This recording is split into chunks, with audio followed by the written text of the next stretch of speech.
झारखंड के रांची में एक परिवार रहता था।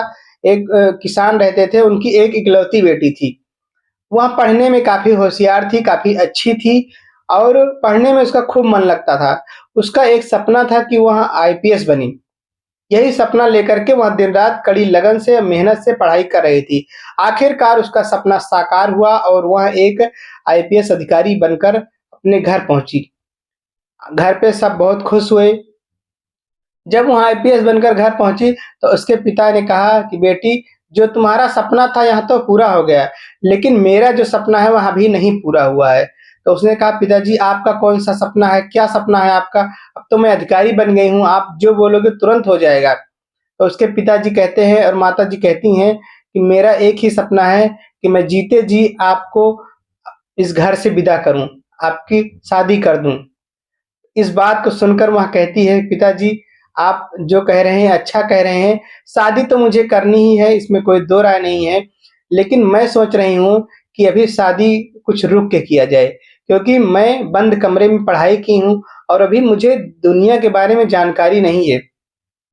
बाहर क्या हो रहा है, समाज का माहौल क्या है, इसके बारे में मुझे कोई अनुभव नहीं है। तो अगर आप मुझे थोड़ा वक़्त दे देते हैं, तो मैं अच्छे से भली-भाँति से इससे परिचित हो जाऊँगी, उसके बाद में शादी तो मुझे करनी है। उसके पिताजी कहते हैं, "ठीक है बेटी, जैसी तुम्हारी इच्छा, अगर तुम यही चाह रही हो तो तुम्हारे हिसाब से ही काम होगा। तुम देख लो दुनिया, तुम जिस तरीके चाहती हो उस तरीके से काम कर लो।" उसके बाद में अगले दिन वह ड्यूटी के लिए निकलती है, अपने ऑफ़िस के लिए निकलती है। जब वह गाड़ी में बैठती है और अपने ऑफ़िस के लिए निकलती है, तो अपने ड्राइवर से कहती है कि मुझे किसी एक सुनसान जगह पे उतार देना। ड्राइवर कहता है, अचानक चौंक जाता है और कहता है कि मैम, हमें ऑफ़िस चलना है। लेकिन वो जो महिला थी, रागिनी जिसका नाम था, आईपीएस रागिनी, वह कहती है कि नहीं, मुझे आप एक सुनसान जगह पे उतार दो और इसके बारे में किसी को बताना मत, किसी को जानकारी नहीं होनी चाहिए, सिर्फ़ तुम्हारे अलावा। मैं जब तुम्हें फ़ोन करूँगी तो तुम मेरे पास आना, उसके पहले ना आना, ना किसी को जानकारी देना। ड्राइवर अधिकारी की बात कैसे टाल सकता था, लेकिन उसने भरोसा दिया कि मैम जैसा आप चाह रही हैं वैसा ही होगा और वहाँ एक सुनसान इलाके में उन्हें उतार देता है। उसके बाद वहाँ से वहाँ चला जाता है। जब वहाँ चला जाता है तो जो आईपीएस रागिनी थी, इन्होंने एक भिखारी का रूप धारण किया, फटे-पुराने कपड़े पहने और फटे-पुराने झोले लिए और सीधा यहाँ बाज़ार की तरफ निकल पड़ी। वहाँ थाने के सामने पहुँचकर 2-3 चक्कर, 4 चक्कर लगा रही हैं, तो जो वहाँ पे सिपाही था वह पूछ रहा है कि तुम यहीं चक्कर क्यों लगा रही हो? तुम आगे बढ़ो, यहाँ पर क्या कर रही हो? वह कह रही है कि मैं यहाँ क्या कर रही हूँ? मैं माँगने खाने वाली हूँ, मुझे क्या करना है? मैं चाहे यहाँ रहूँ, चाहे जहाँ रहूँ, तुम्हें कोई प्रॉब्लम हो तो बताओ? पुलिस वाला नज़रअंदाज कर देता है, कहता है जो तुम्हारी इच्छा हो वो करो, मुझसे कोई मतलब नहीं।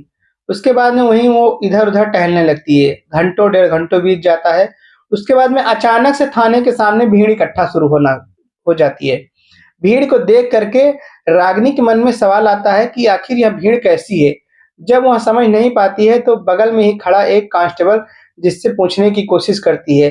पहले तो कांस्टेबल बताने से मना कर देता है, लेकिन जब वह काफ़ी बार पूछती है, तब कांस्टेबल बताता है कि जो 2 पार्टी खड़ी है, एक पार्टी लड़की की तरफ से है, एक लड़का की तरफ से। जो लड़का के तरफ का पार्टी है, लड़के ने उस लड़की को रेप किया है और यही मामला है, यही मामला लेकर के सब लोग यहाँ इकट्ठा हुए हैं। और वह बताता है कि इस तरीके घटना हुई है। जो लड़के वाले पार्टी थे यहाँ काफ़ी हँस रहे थे, इनको कोई फ़र्क ही नहीं था कि तो लड़की का बलात्कार किया है उसका लड़का, लेकिन उन्हें कोई फ़र्क नहीं था, काफ़ी हँस रहे थे। इधर लड़की के जो माता-पिता थे, लड़की काफ़ी दुखी थे, रो भी रहे थे, क्योंकि यह गरीब थे और वह एक अमीर ख़ानदान का लड़का था, वह काफ़ी पैसे वाला था, इसीलिए उसे कोई फ़र्क नहीं था।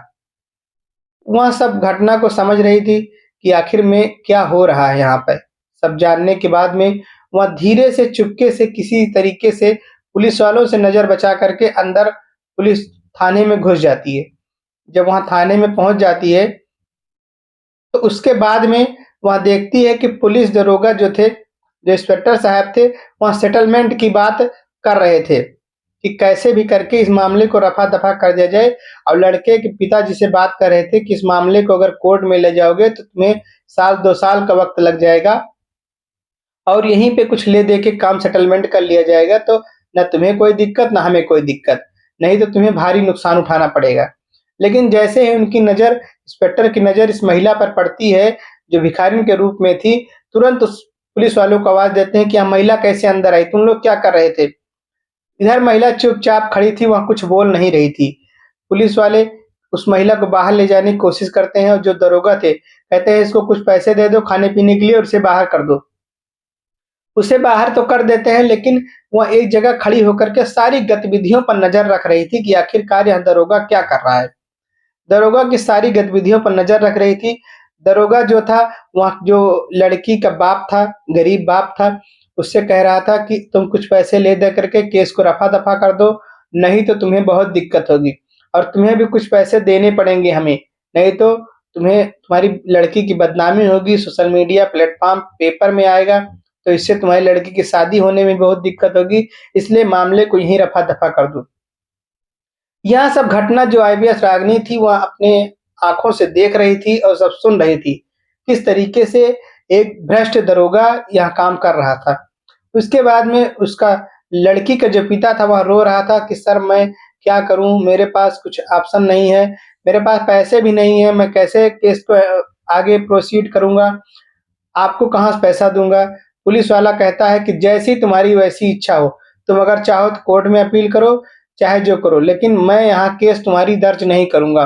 क्योंकि उसे लड़के की तरफ से एक मोटी रकम मिल गई थी, इसलिए उसका मन पूरी तरीके से बदल चुका था। सारी घटना को देखने के बाद में वह लड़की कहती है, वह लड़की बाहर आती है और जो उसकी माता है, उससे पूरी घटना को जानने की कोशिश करती है। जब बार-बार पूछती है, तब लड़की बताती है कि मैम ऐसी-ऐसी घटना हमारे साथ हुई है। जब वह बात कर रही थी, तो वह एक खड़ी हिंदी में बात कर रही थी और बीच-बीच में कुछ इंग्लिश वर्ड का भी इस्तेमाल कर रही थी। यह सब देखकर जो वहाँ पे खड़े थे, वहाँ लोग भौचक्के रह गए कि आखिरकार इतनी पढ़ी-लिखी और भिखारी के रूप में आखिर यहाँ कौन है?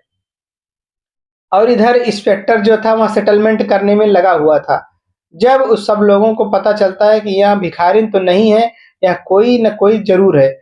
उसके बाद में जब सारी घटना उसे पता लग जाती है कि उस लड़की के साथ इस लड़के ने बलात्कार किया है, रेप किया है उसका और उसकी सुनवाई भी नहीं हो रही है और उल्टा पुलिस उसे प्रताड़ित कर रही है। उसके बाद में आईपीएस रागिनी ने अपना असली रूप दिखाया और अपना असली रूप दिखाते ही पूरे थाने में हड़कंप मच गया। तुरंत पहुँचती है इंस्पेक्टर के पास में और इंस्पेक्टर को तुरंत फटकार लगाना शुरू कर देती है कि तुम एक पुलिसकर्मी होते हुए भी तुम्हें सरकार की तरफ से वेतन मिलता है, उसके बावजूद तुम रिश्वत लेकर के इस मामले को यहीं पे दबाना चाहते हो, जो कि मामला कितना गंभीर है, कितना संगीन अपराध है, इसने कितना बड़ा जुर्म किया है। और उसके बाद में तुरंत जो लड़का था उसे कस्टडी में लेने को कहती है, उसके पिताजी को जो रिश्वत दे रहे थे, दोनों को कस्टडी में लेते हैं और उसको हाँ, राहत दिलाते हैं और हौसला देते हैं लड़की के परिवार वालों की को कि आपको न्याय ज़रूर मिलेगा। उसके बाद में इंस्पेक्टर की क्लास लगती है और जितने भी पुलिसकर्मी थे उस थाने में सबको सस्पेंड करने की बात कहती है और कुछ को लाइन हाजिर करने की बात कहती है और दरोगा को अपने ऑफिस में बुलाती है और उसके बाद में जब वहाँ ऑफिस पहुँचते हैं तो उनकी अच्छे से क्लास लगाती है कि तुम एक रिश्वतखोर पुलिस ऑफिसर हो। तुम्हें इस तरीके से ड्यूटी का गलत फ़ायदा उठाया है, इसलिए तुम्हें सस्पेंड किया जाता है। दरोगा काफ़ी रोने लगता है, माफ़ी माँगने लगता है कि मैम अब ऐसी गलती दोबारा नहीं होगी, लेकिन उसने किसी की भी नहीं सुनी और जो है उसे सस्पेंड कर दिया। रागिनी की चर्चा काफ़ी तेज़ी से होने लगी, लोग कहने लगे कि हाँ, चलो कोई एक सच्चा पुलिस वाला आया है, सच्ची अधिकारी आई है जिससे अब लोगों का काम अच्छे से होगा। तो किस तरीके से उसने देखा, ड्यूटी जॉइन करने से पहले देखा कि आखिर में माहौल क्या है, यही सब माहौल देखने के लिए उसने अपने पिताजी को बोला था और किस तरीके से क्राइम होता है। सभी पुलिस वालों को तो मैं नहीं कह सकता, लेकिन कुछ ईमानदार हैं और कुछ इतने भ्रष्ट भी हैं जो अपना ईमान बेच करके लोगों को, जो हत्यारे हैं, जो अपराधी हैं, उनको बचाने की कोशिश करते हैं। चंद पैसों के लिए अपराध को छिपाने की कोशिश करते हैं। अगर पुलिस वाले चाहें तो एक पत्ता भी ना हिल पाए, इस तरीके उन लोगों की ड्यूटी होती है। लेकिन जब यही लोग अपनी ड्यूटी ईमानदारी से नहीं करते हैं, तो दूसरा कौन ज़िम्मेदार होगा इसके लिए? आप लोगों को यह कहानी कैसी लगी हमें कमेंट में ज़रूर बताएँ। आप लोग अगर हमारे चैनल पर नए हैं तो चैनल को लाइक करिए, शेयर करिए और सब्सक्राइब करिए। धन्यवाद।